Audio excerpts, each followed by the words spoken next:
بسم الله الرحمن الرحيم والشمس وضحاها والقمر إذا تلاها والنهار إذا جلاها والليل إذا يغشاها والسماء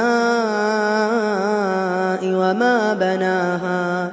والأرض وما طحاها ونفس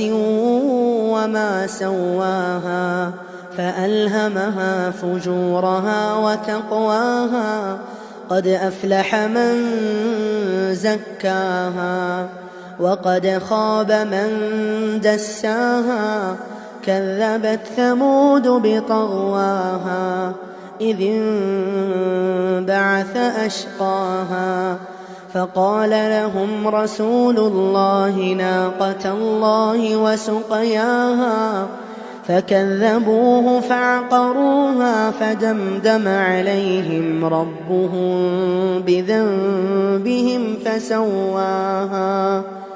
ولا يخاف عقباها.